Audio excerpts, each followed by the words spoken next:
Hi ಎಲ್ರಿಗೂ ನಮಸ್ಕಾರ. Welcome back to my YouTube channel. ನಾನು ಕೀರ್ತಿ. ಸೊ ಇನ್ನು ಯಾರೆಲ್ಲ ನನ್ನ ವೀಡಿಯೋನ ಸಬ್ಸ್ಕ್ರೈಬ್ ಮಾಡದೆ ನೋಡ್ತಾ ಇದ್ದೀರಾ, ಪ್ಲೀಸ್ ಸಬ್ಸ್ಕ್ರೈಬ್ ಮಾಡ್ಕೊಂಡು ನೋಡಿ. ಹಾಗೆ ಪಕ್ಕದಲ್ಲಿರುವಂತಹ ಬೆಲ್ ಐಕಾನ ಕ್ಲಿಕ್ ಮಾಡಿ. ಇದರಿಂದ ನಾನು ಹಾಕೋ ವಿಡಿಯೋದ ಫಸ್ಟ್ ನೋಟಿಫಿಕೇಷನ್ ನಿಮಗೆ ಬರುತ್ತೆ. ಇವತ್ತು ನಾನು ಒಂದು ಹೆಲ್ತಿ ರೆಸಿಪಿನ ಮಾಡ್ತಾಯಿದ್ದೀನಿ.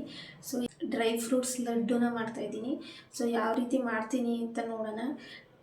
ಸೊ ಈ ವಿಡಿಯೋನ ಎಲ್ಲೂ ಸ್ಕಿಪ್ ಮಾಡದೆ ಪೂರ್ತಿಯಾಗಿ ನೋಡಿ. ಏನೇನೆಲ್ಲ ಇಂಗ್ರೀಡಿಯೆಂಟ್ಸ್ ಬೇಕು ಅಂತ ನೋಡೋಣ ಬನ್ನಿ. ಇಲ್ಲಿ ನೋಡ್ತಿರ್ಬೋದು, ನಾನಿಲ್ಲಿ ಬಾದಾಮಿ ಹಾಗೆ ಗೋಡಂಬಿ ಪಿಸ್ತಾ ಈ ಮೂರನ್ನೂ ಕೂಡ ಚಿಕ್ಕದಾಗಿ ಕಟ್ ಮಾಡಿ ಎತ್ತಿಟ್ಕೊಂಡಿದ್ದೀನಿ. ಇಲ್ಲಿ ನೋಡ್ತಿರ್ಬೋದು, ನಾನಿಲ್ಲಿ ಎಲ್ಲನೂ 100 ಗ್ರಾಮ್ನ ತೊಗೊಂಡಿದ್ದೀನಿ. ಸೊ ಚಿಕ್ಕದಾಗಿ ಕಟ್ ಮಾಡ್ಕೋಬೇಕು. ಹಾಗೆ ಇಲ್ಲಿ ಖರ್ಜೂರನ ತೊಗೊಂಡಿದ್ದೀನಿ. ಇದು ಬಂದು ಸಾಫ್ಟ್ ಖರ್ಜೂರ, ಒಣ ಖರ್ಜೂರ ತೊಗೊಳ್ಳೋ ಹಾಗಿಲ್ಲ, ಸಾಫ್ಟ್ ಖರ್ಜೂರದಲ್ಲೇ ಮಾಡಬೇಕು. ನಾನಿಲ್ಲಿ 2 ಕಪ್ಪಷ್ಟು ತೊಗೊಂಡಿದ್ದೀನಿ. ನೆಕ್ಸ್ಟ್ ಇಲ್ಲಿ 1 ಕಪ್ಪಷ್ಟು ವಾಲ್ನಟ್ಸ್ನ ತೊಗೊಂಡಿದ್ದೀನಿ. ನೋಡ್ತಿರ್ಬೋದು, ಇದನ್ನು ಚಿಕ್ಕದಾಗಿ ಕಟ್ ಮಾಡ್ಕೋಬೇಕು. ಹಾಗೆ ಇಲ್ಲಿ 1 ಕಪ್ಪಷ್ಟು ನಾನಿಲ್ಲಿ ಸೀಡ್ಸ್ನ ತೊಗೊಂಡಿದ್ದೀನಿ.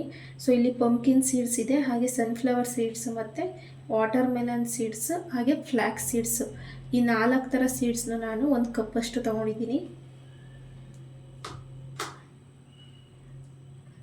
ಹಾಗೆ ಇಲ್ಲಿ ಒಣ ದ್ರಾಕ್ಷಿನ ನಾನು ಇದನ್ನು ಕೂಡ ಚಿಕ್ಕದಾಗಿ ಕಟ್ ಮಾಡಿಕೊಂಡು 1 ಕಪ್ಪಷ್ಟು ಎತ್ತಿಟ್ಕೊಂಡಿದ್ದೀನಿ. ನೋಡ್ತಿರ್ಬೋದು, ಇದನ್ನು ಕೂಡ ಚಿಕ್ಕದಾಗಿ ಕಟ್ ಮಾಡ್ಕೊಂಡಿದ್ದೀನಿ. ಇಲ್ಲಿ ನಾನು ತುಪ್ಪನ ತೊಗೊಂಡಿದ್ದೀನಿ. ಇಲ್ಲಿ ಒಂದು 4 ಸ್ಪೂನಷ್ಟು ನಾನು ಗೀನ ಯೂಸ್ ಮಾಡ್ತಾಯಿದ್ದೀನಿ. ಸೊ ಇಷ್ಟು ತೊಗೊಂಡಿದ್ದೀನಿ. ನೆಕ್ಸ್ಟ್ ಇಲ್ಲಿ ಗಸಗಸೆ ತೊಗೊಂಡಿದ್ದೀನಿ. ಸೊ ಗಸಗಸೆ ಹಾಕಿದ್ರೆ ತುಂಬ ಚೆನ್ನಾಗಿರುತ್ತೆ. ಇದನ್ನು ನಾನು ಒಂದು 1/4 ಕಪ್ಪಷ್ಟು ನಾನಿಲ್ಲಿ ಗಸಗಸೆನ ತೊಗೊಂಡಿದ್ದೀನಿ. ಸೊ ಇದಿಷ್ಟು ಲಡ್ಡು ಮಾಡೋಕ್ಕೆ ಬೇಕಾಗಿರುವಂತಹ ಇಂಗ್ರೀಡಿಯೆಂಟ್ಸು. ನೀವು ಬೇಕಿದ್ರೆ ಇದಕ್ಕೆ ಒಣ ಕೊಬ್ಬರಿನೂ ಕೂಡ ಯೂಸ್ ಮಾಡ್ಕೋಬೋದು, ಹಾಗೆ ಎಳ್ಳೂ ಯೂಸ್ ಮಾಡ್ಬೋದು. ನಾನಿಲ್ಲಿ ಯೂಸ್ ಮಾಡ್ತಿಲ್ಲ. ಇದಿಷ್ಟು ಇಂಗ್ರೀಡಿಯೆಂಟ್ಸ್ನ ಯೂಸ್ ಮಾಡ್ಕೊಂಡು ಹೇಗೆ ಹೆಲ್ತಿಯಾಗಿರುವಂತಹ ಡ್ರೈ ಫ್ರೂಟ್ಸ್ ಲಡ್ಡುನ ಮಾಡ್ಬೋದು ಅಂತ ತೋರಿಸ್ಕೊಡ್ತೀನಿ. ಹೇಗೆ ಮಾಡೋದು ಅಂತ ನೋಡೋಣ ಬನ್ನಿ.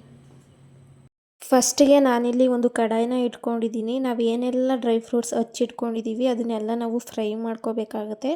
ಅದರಿಂದ ನಾನು ಕಡಾಯಿನ ಇಟ್ಕೊಂಡಿದ್ದೀನಿ. ಫಸ್ಟು ನಾನಿಲ್ಲಿ ಗಸಗಸೆನ ಡ್ರೈ ರೋಸ್ಟ್ ಮಾಡ್ತಾಯಿದ್ದೀನಿ. ಯಾವುದೇ ಥರದ ಗೀ ಆಗಲಿ ಅಥವಾ ಆಯಿಲ್ ಆಗಲಿ ಹಾಕ್ಕೊಂಡಿಲ್ಲ. ಲೋ ಫ್ಲೇಮ್ ಇಟ್ಕೊಂಡೇ ನೀವು ಇದನ್ನು ಹುರ್ಕೋಬೇಕಾಗುತ್ತೆ, ಇಲ್ಲಾಂದರೆ ಸೀದೋಗೋ ಚಾನ್ಸಸ್ ಇರುತ್ತೆ. ಜಸ್ಟ್ ಬಿಸಿ ಆದರೆ ಸಾಕಾಗುತ್ತೆ, ಇದೇನು ಜಾಸ್ತಿ ರೋಸ್ಟ್ ಮಾಡೋ ಅವಶ್ಯಕತೆ ಇರಲ್ಲ. ಆಲ್ಮೋಸ್ಟ್ ಇದಾಗಿದೆ. ಸೊ ಇದನ್ನು ಸೈಡ್ಗೆ ಎತ್ತಿಟ್ಕೋತಾ ಇದ್ದೀನಿ. ನೆಕ್ಸ್ಟ್ ಇವಾಗ ಅದೇ ಕಡಾಯಿನ ಯೂಸ್ ಮಾಡಿಕೊಂಡು ಇನ್ನು ಮಿಕ್ಕಿದ ಏನೆಲ್ಲ ಡ್ರೈ ಫ್ರೂಟ್ಸ್ ಇತ್ತು ಅದನ್ನು ಕೂಡ ನಾನಿಲ್ಲಿ ಫ್ರೈ ಮಾಡ್ಕೋತಾ ಇದ್ದೀನಿ. ಇಲ್ಲಿ ನಾನು 2ರಿಂದ 3 ಸ್ಪೂನಷ್ಟು ನಾನು ಗೀನ ಯೂಸ್ ಮಾಡ್ತಾ ಇದ್ದೀನಿ. ಎಲ್ಲ ಡ್ರೈ ಫ್ರೂಟ್ಸ್ನ ಒಟ್ಟಿಗೆ ಹುರ್ಕೊಳ್ಳೋಕ್ಕಾಗದೇ ಇರೋದ್ರಿಂದ ನಾನು ಸ್ವಲ್ಪ ಡಿವೈಡ್ ಮಾಡ್ಕೊಂಡು ಹುರ್ಕೋತಾ ಇದ್ದೀನಿ. ಇವಾಗ ನಾನು ಏನು ಸೀಡ್ಸ್ನ ಎತ್ತಿಟ್ಕೊಂಡಿದ್ದೆ 4 ಥರ ಸೀಡ್ಸು, ಅವನ್ನ ನಾನಿಲ್ಲಿ ಫ್ರೈ ಮಾಡ್ಕೋತಾ ಇದ್ದೀನಿ. ಇವನು ಅಷ್ಟೇ ಜಾಸ್ತಿ ಫ್ರೈ ಮಾಡೋ ಹಾಗಿಲ್ಲ, ಆದಷ್ಟು ಲೋ ಫ್ಲೇಮ್ ಇಟ್ಕೊಂಡೇ ಫ್ರೈ ಮಾಡ್ಕೊಳ್ಳಿ. ಹಾಗೆ ಇವೆಲ್ಲ ಸೀಡ್ಸ್ಗಳನ್ನ ತಿನ್ನೋದ್ರಿಂದ ನಿಮ್ಗೆ ಏನೆಲ್ಲ ಬೆನಿಫಿಟ್ಸ್ ಸಿಗುತ್ತೆ ಅಂದರೆ, ಫ್ಲ್ಯಾಕ್ಸ್ ಸೀಡ್ಸಲ್ಲಿ high in omega 3 fatty acids ಇರುತ್ತೆ, ಹಾಗೆ ಮೆಗ್ನೀಷಿಯಮ್ ಇರುತ್ತೆ. ಇನ್ನು ಪಂಪ್ಕಿನ್ ಸೀಡ್ಸ್ ಬಗ್ಗೆ ಹೇಳಬೇಕು ಅಂತ ಅಂದರೆ ಜಿಂಕ್ ಇರುತ್ತೆ, ವೈಟಮಿನ್ ಕೆ, ಹಾಗೆ ಸನ್ಫ್ಲವರಲ್ಲಿ ವೈಟಮಿನ್ ಇ, ಫೈಬರ್ ಎಲ್ಲ ಇರುತ್ತೆ. ಅದರಿಂದ ಇದನ್ನು ಆದಷ್ಟು ನೀವು ಉಪಯೋಗಿಸೋದು ಒಳ್ಳೆಯದು. ನೆಕ್ಸ್ಟ್ ಇಲ್ಲಿ ನಾನು ವಾಲ್ನಟ್ಸ್ನ ಹಾಕೋತಾ ಇದ್ದೀನಿ. ಇದನ್ನು ಕೂಡ ನಾವು ಚೆನ್ನಾಗಿ ಫ್ರೈ ಮಾಡ್ಕೋಬೇಕಾಗುತ್ತೆ. ಇವಿಷ್ಟು ಜಾಸ್ತಿ ಏನು ಫ್ರೈ ಮಾಡೋ ಹಾಗಿಲ್ಲ, ಸ್ವಲ್ಪ ಬಿಸಿ ಆದರೆ ಸಾಕಾಗುತ್ತೆ. ಏನಕ್ಕೆ ಇದೆಲ್ಲ ಫ್ರೈ ಮಾಡಿ ನಾನು ಹಾಕೋತಾ ಇದ್ದೀನಿ ಅಂದರೆ, ಬೇಗ ಹಾಳಾಗಬಾರ್ದು ಅನ್ನೋ ಕಾರಣಕ್ಕೆ ಹಾಕೋತಾ ಇದ್ದೀನಿ. ನೀವು ಹಾಗೆ ಮಾಡಿದರೆ ಅಷ್ಟು ದಿನ ಜಾಸ್ತಿ ದಿನ ಇಟ್ಕೊಳ್ಳೋಕ್ಕಾಗೋದಿಲ್ಲ. ಮತ್ತು ಇವಾಗ ನಾನು 2 ಸ್ಪೂನಷ್ಟು ತುಪ್ಪನ ಹಾಕೋತಾ ಇದ್ದೀನಿ. ಇನ್ನು ಮಿಕ್ಕಿದ ಏನೆಲ್ಲ ಡ್ರೈ ಫ್ರೂಟ್ಸ್ ಇತ್ತು ಅದನ್ನು ಇವಾಗ ನಾವು ಫ್ರೈ ಮಾಡ್ಕೋಬೇಕಾಗುತ್ತೆ. ಆಗಲೇ ಹೇಳ್ದಂಗೆ ಬಾದಾಮಿ ಹಾಗೆ ಗೋಡಂಬಿ ಪಿಸ್ತಾ ಈ 3 ನಾನು ಇವಾಗ ಹುರ್ಕೋತಾ ಇದ್ದೀನಿ. ಇದಕ್ಕೆ ಸ್ವಲ್ಪ ಟೈಮ್ ಬೇಕಾಗುತ್ತೆ ಹುರ್ಕೊಳ್ಳೋಕ್ಕೆ, ಏಕೆಂದರೆ ಇದು ಸ್ವಲ್ಪ ಗಟ್ಟಿ ಇರೋದ್ರಿಂದ ಡ್ರೈ ಫ್ರೂಟ್ಸು ಚೆನ್ನಾಗಿ ರೋಸ್ಟ್ ಆಗಬೇಕಾಗುತ್ತೆ. ಸೊ ಲೋ ಫ್ಲೇಮ್ನ ಇಟ್ಕೊಂಡೇ ನೀವು ಚೆನ್ನಾಗಿ ಫ್ರೈ ಮಾಡ್ಕೊಳ್ಳಿ, ಯಾವುದೇ ಕಾರಣಕ್ಕೂ ಹೈ ಫ್ಲೇಮ್ ಕೊಡಬೇಡಿ. ಆವಾಗ ತಿರ್ಕೋತಾ ಇರಿ, ಏಕೆಂದರೆ ಕೆಳಗಡೆ ಇರುವಂತಹದ್ದು ಸೀದೋಗೋ ಚಾನ್ಸಸ್ ಇರುತ್ತೆ. ಅದರಿಂದ ಆವಾಗ ತಿರುಗಿಸ್ತಾ ಇರಿ. ಸೊ ಚೆನ್ನಾಗಿ ಹುರ್ಕೊಳ್ಳಿ, ಇಲ್ಲಾಂದರೆ ಅದು ಹಾಳಾಗೋ ಚಾನ್ಸಸ್ ಇರುತ್ತೆ. ತುಪ್ಪ ಸ್ವಲ್ಪ ಕಮ್ಮಿ ಆಗಿದ್ದರಿಂದ ನಾನು ಮತ್ತೆ 1.5 ಸ್ಪೂನಷ್ಟು ತುಪ್ಪನ ಆ್ಯಡ್ ಮಾಡ್ಕೋತಾ ಇದ್ದೀನಿ. ಮತ್ತು ಇದನ್ನು ಚೆನ್ನಾಗಿ ಫ್ರೈ ಮಾಡ್ಕೊಳ್ಳಿ. ಹಾಗೆ ನಾನಿಲ್ಲಿ ಯಾವುದೇ ಕಾರಣಕ್ಕೂ ಶುಗರ್ ಆಗಲಿ ಜಾಗ್ರಿ ಆಗಲಿ ಯೂಸ್ ಮಾಡಿಲ್ಲ. ವಿತೌಟ್ ಶುಗರ್ ಹಾಗೆ ವಿತೌಟ್ ಜಾಗ್ರಿ ಮಾಡ್ತಾ ಇರೋದು. ಅದರಿಂದ ಇದನ್ನು ಚಿಕ್ಕ ಮಕ್ಕಳಾಗಿರ್ಬೋದು ಹಾಗೆ ದೊಡ್ಡವರು ಕೂಡ ಇದನ್ನು ತಿನ್ಬೋದು. ತುಂಬ ಟೇಸ್ಟಿಯಾಗಿ ಬರುತ್ತೆ. ಸೊ ನೀವು ಕೂಡ ಒಂದ್ಸಲ ಟ್ರೈ ಮಾಡಿ ನೋಡಿ. ಹಾಗೆ ಇದು ಆಲ್ಮೋಸ್ಟ್ ಫ್ರೈ ಆಗಿದೆ. ಈ ಟೈಮಲ್ಲಿ ನಾನಿಲ್ಲಿ ಒಣದ್ರಾಕ್ಷಿನ ಹಾಕೋತಾ ಇದ್ದೀನಿ. ಒಣದ್ರಾಕ್ಷಿನ ಫಸ್ಟಿಗೆ ಹಾಕಬಾರ್ದು, ಏಕೆ ಅಂತಂದರೆ ಅದು ಫ್ರೈ ಆಯ್ತಾ ಸ್ವಲ್ಪ ಬಬಲ್ಸ್ ಥರ ಆಗಿಬಿಡುತ್ತೆ. ಅದರಿಂದ ಲಾಸ್ಟಲ್ಲಿ ಸ್ವಲ್ಪ ಬಿಸಿ ಆದರೆ ಸಾಕು ಅದು. ಅದರಿಂದ ನಾನು ಇದನ್ನು ಲಾಸ್ಟಲ್ಲಿ ಹಾಕೋತಾ ಇದ್ದೀನಿ. ಡ್ರೈ ಫ್ರೂಟ್ಸ್ ತಿನ್ನೋದ್ರಿಂದ ಏನೆಲ್ಲ ಬೆನಿಫಿಟ್ಸ್ ಸಿಗುತ್ತೆ ಅಂತ ಅಂದರೆ ಬೋನ್ ಹೆಲ್ತ್ ಆಗಿರ್ಬೋದು, ಹಾಗೆ ಹಾರ್ಟ್ ಹೆಲ್ತ್ ಆಗಿರ್ಬೋದು, ಹಾಗೆ ನಿಮ್ಮ ಒಂದು ಡೈಜೆಷನ್ಗಾಗಿರ್ಬೋದು, ವೆಯ್ಟ್ ಮ್ಯಾನೇಜ್ಮೆಂಟ್ಗೆ ತುಂಬ ಹೆಲ್ಪ್ ಮಾಡುತ್ತೆ. ಆದಷ್ಟು ನಿಮ್ಮ ಒಂದು ಡೈಲಿ ರೋಟೀನಲ್ಲಿ ಈ ಒಂದು ಡ್ರೈ ಫ್ರೂಟ್ಸ್ನ ಯಾವುದಾದ್ರೂ ಸರಿ, ಬಾದಾಮಿ ಆದರೂ ಆಗಲಿ ಗೋಡಂಬಿ ಆದರೂ ಆಗಲಿ ನೈಟ್ ನೆನೆ ಹಾಕ್ಬಿಟ್ಟು ಬೆಳಗ್ಗೆ ಮಾರ್ನಿಂಗ್ ಎದ್ದ ತಕ್ಷಣ ಅದನ್ನು ತಿನ್ನಿ. ಸೊ ತುಂಬ ಹೆಲ್ಪ್ ಆಗುತ್ತೆ. ಸೊ ಡೈಲಿ ರೋಟೀನಲ್ಲಿ ಯಾವ್ದಾರ ಒಂದು ಡ್ರೈ ಫ್ರೂಟ್ಸ್ನ ನೀವು ಯೂಸ್ ಮಾಡಿ. ಹಾಗೆ ಡ್ರೈ ಫ್ರೂಟ್ಸ್ ಎಲ್ಲ ಹುರ್ಕೊಂಡಿದ್ದಾಗಿದೆ. ಇವಾಗ ನಾನಿಲ್ಲಿ ಡೇಟ್ಸ್ನ ನಾವು ಸ್ವಲ್ಪ ಸಾಫ್ಟ್ ಮಾಡ್ಕೋಬೇಕು, ಆ ಬೈಂಡಿಂಗ್ ಬರಬೇಕು ಅಂತ ಅಂದರೆ.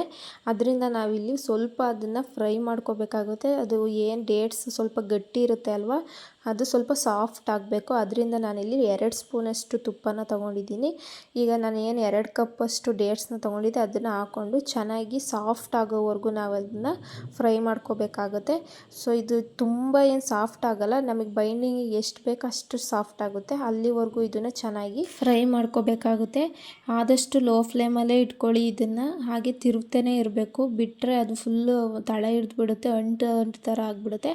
ಆದಷ್ಟು ತಿರುಗ್ತಾನೆ ಇರಿ. ಸ್ವಲ್ಪ ಸಾಫ್ಟ್ ಆಗೋವರೆಗೂ ನಿಮಗೇನಾದರೂ ಇನ್ನೂ ಗೀ ಏನಾದ್ರು ಬೇಕು ಅನಿಸಿದ್ರೆ ಹಾಕೋಬೋದು. ನನಗಿಲ್ಲಿ ಇನ್ನೂ ಸ್ವಲ್ಪ ಗೀ ಅವಶ್ಯಕತೆ ಇತ್ತು, ಅದರಿಂದ ಮತ್ತೆ ನಾನು ಗೀನ ಹಾಕೋತಾ ಇದ್ದೀನಿ. ನೀವು ಆಲ್ರೆಡಿ ನೋಡ್ತಿರ್ಬೋದು ಸ್ವಲ್ಪ ಸಾಫ್ಟ್ ಆಗಿದೆ.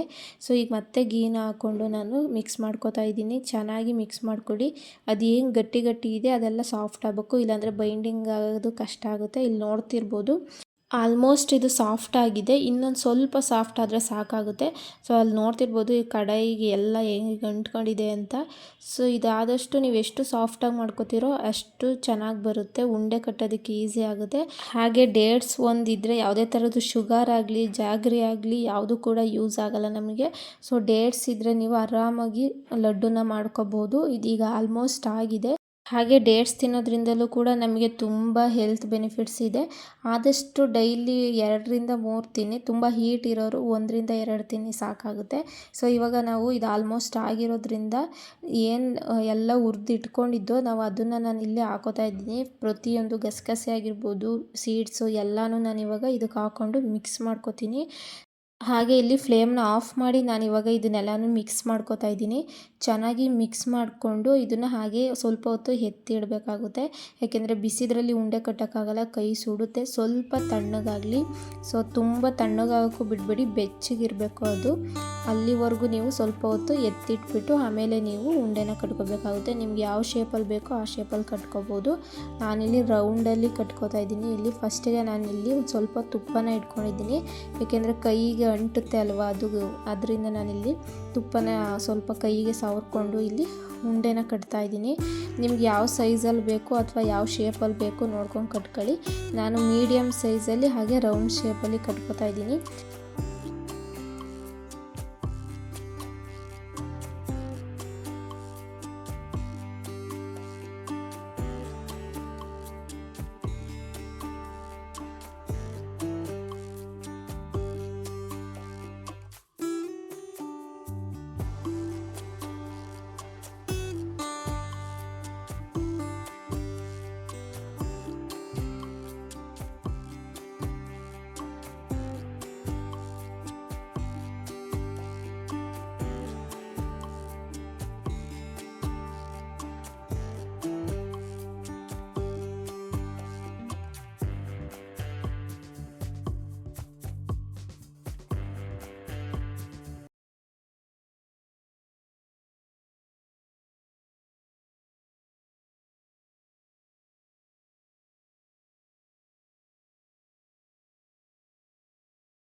ಹಾಗೆ ನಾನು ಹೇಳ್ದಂಗೆ ಯಾವುದೇ ಥರದ ಶುಗರ್ ಅಥವಾ ಜಾಗ್ರಿ ಯೂಸ್ ಮಾಡದೆ ಡೇಟ್ಸ್ನ ಯೂಸ್ ಮಾಡಿಕೊಂಡು ಎಷ್ಟು ಚೆನ್ನಾಗಿ ಡ್ರೈ ಫ್ರೂಟ್ಸ್ ಲಡ್ಡುನ ಮಾಡ್ಬೋದು, ಹೆಲ್ತಿಯಾಗಿರುವಂತಹ ಡ್ರೈ ಫ್ರೂಟ್ಸ್ ಲಡ್ಡುನ ಮಾಡ್ಬೋದು ಅಂತ ತೋರಿಸ್ಕೊಟ್ಟಿದ್ದೀನಿ.